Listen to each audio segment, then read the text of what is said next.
What does word perfect mean? Hey everyone, I'm Matthew Cornwell with Get Taped here in Atlanta, Georgia, one of Atlanta's original audition taping services, which I co-own with my amazingly talented, beautiful wife and best friend, Brooke. Let me get out of the way. And now on to our topic. What does word perfect mean?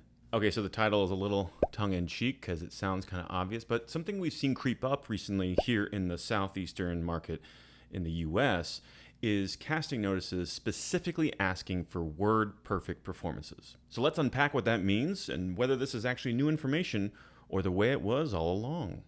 Certainly seeing this note in your audition notice is new for actors here in the Southeast at least. But upon seeing it, a lot of actors immediately ask themselves, or us if they've come in to get taped, do they really mean word perfect? Now, if you corner a casting director, which I don't recommend, but ask them one-on-one if it truly means word perfect, they won't likely give you a heck yes, word perfect, do it.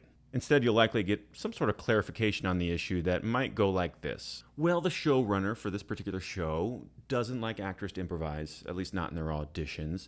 They're pretty protective of their words. So do your best to be word perfect. But, if you have a hiccup here or there, especially if it's a long audition script, it's not a big deal. As long as it doesn't look intentional, then you'll be fine. Now, if you're auditioning for an Aaron Sorkin project or the lesser-known Stephen Conrad, then you should honor every syllable that is on that page. Conrad, in particular, will write in every every every ellipsis or pause, etc. Those writers and others like them have a specific style and rhythm that must be honored if you want to have any chance at booking. Similarly, for sitcoms, don't change anything. Those writers have worked tirelessly, draft after draft, to get the rhythm specifically to their liking. And the punchlines, which are super important to a sitcom, are dependent on that rhythm, oftentimes down to the syllable. But again, in general, for an audition that might be 7 pages, if you mess up one line unintentionally, it's not a big deal. Enough theoretical talk though, Matt. Let's do an example. Here is a specific line of dialogue that a doctor might say that I'll deliver several different ways to show the different variations of word perfect versus not word perfect. Here's the first delivery. Mrs. Johnstone, your bilirubin levels are high. That could be an issue with your liver, or it may be Gilbert syndrome. So that was word perfect. But what if the audition notice says word perfect, but instead I submit the following take? Miss Johnstone, your bilirubin is high. That may be an issue with your liver, or it could be Gilbert syndrome. Notice that I accidentally said miss instead of Mrs. I said bilirubin instead of bilirubin levels, and I flip-flopped the maybe and the could be. Honest mistakes, and I didn't change the meaning. And I even still sounded like a doctor, I think. Hopefully even Aaron Sorkin would have given me a little grace for those little minor hiccups. Though, again, if you're auditioning for Sorkin or someone like that, consider doing another take and getting it word perfect. Oh, and I must say that if this was your only line, then for crying out loud, get it right. There's no excuse for getting one line of dialogue wrong. But if you have pages upon pages of dialogue, then no one's going to notice these tiny little hiccups. Or they certainly won't dock points for having these hiccups. Now let me show you what I suspect most casting directors are talking about when they bring up this issue of word perfect. Ms. Johnson, your bilirubin is high. That could be a false liver, or it might be Gilbert's infection. Now, I still kind of sound like a doctor, but I butchered that line. I said Miss instead of Mrs. I said Johnson instead of Johnstone. I said bilirubin, mispronounced that word, didn't bother to look it up. I mispronounced Gilbert and said Gilbert. I said infection instead of syndrome. So many obvious mistakes that just show a complete disrespect for the writer and all of the effort they put into that script. In short, that's the lazy actor. Think about it from the producer's point of view. It's like they're a team captain in recess during grade school trying to pick their team. And if they single you out excitedly saying, yeah, I want you to come be on my team, and you are over there having zero interest to be on their team, well, then they're going to want to pick someone else. And that's essentially what you're doing when you show all of this lack of interest in getting the words right. It's saying you don't really want to be a team player, and you certainly don't want to be on their team, so, don't pick me and maybe pick someone else. They will gladly pick someone else if you are so disrespectful with their script.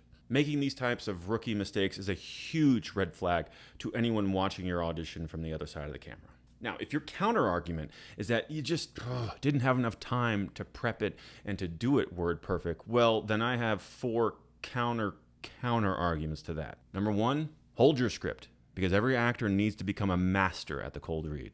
Number 2, put it on teleprompter. This is a less ideal solution, but if it's the type of role that has a lot of job-specific jargon and little to no emotional change, like this doctor role, then you can get away with it. Number 3, put in the work. Just do it.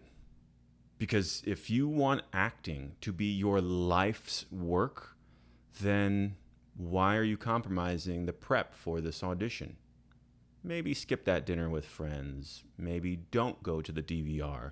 Maybe skip the pedicure. And instead, work extra hard on the audition to make sure you have done the necessary prep work. Full stop. And number 4, decline the audition. You can say no.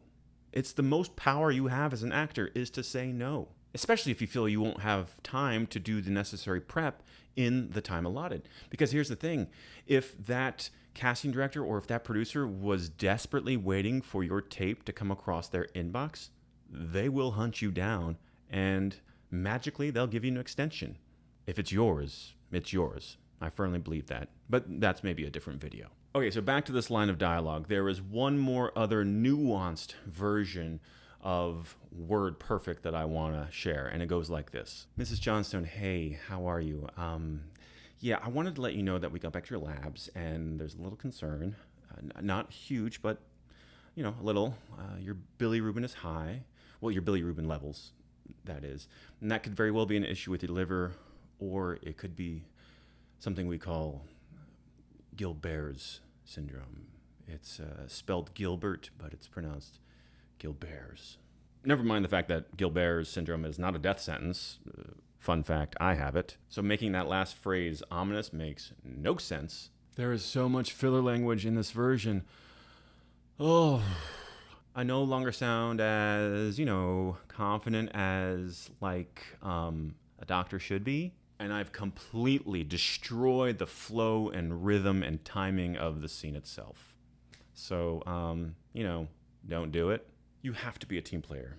One of your first tasks as an actor when you receive an audition script is to read over it, pour over every single word on the page to try to get inside that writer's head to see what their intent is with this script. What is their style? What is their rhythm? What is their pacing? Are they purely conversational? Well, then it won't matter so much if you accidentally switch out a perhaps for a maybe. Are they Sorkin-esque with rapid-fire, heavy dialogue scenes? Are they Conrad-esque with a lot of quirky dialogue that has very intentional interstitial filler language? If it's Sorkin, Conrad, or any other writer that you perceive is highly intentional with their writing, then do the work to honor the painstaking effort they put into draft after draft after draft. Challenge yourself to find an authentic performance that fits within the confines of the words. Now, I'll be honest, there's a lot of bad writing out there. Some of it makes it all the way to the network-approved draft. I've seen egregious spelling errors, grammatical errors, or just script formatting errors. In those cases, use your judgment about how to move forward. But assuming the writer did their job, do your job. One last note for context.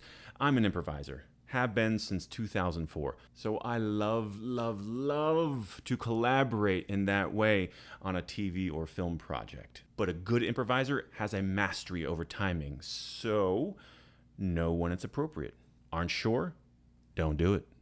Stick to the script. Any intentional deviation from the script, whether it's a button at the end or some filler language at the beginning because maybe your scene starts mid-conversation, or an ad-lib somewhere in the middle, they're all risks. If you're a veteran actor that understands the risks associated with it, then again, use your judgment. But if you can't confidently defend your reasoning for improvising with anecdotal evidence and years of experience to back it up, then again, don't do it. Whew, that's some of the toughest love I've doled out on this channel over the last couple of years. So if I offended you, well, I apologize, but maybe you needed to hear it. And there are probably some nuances to this topic that I haven't covered, and if so, please leave a comment below. But that's it for now. Thanks for watching, and we'll see you on set.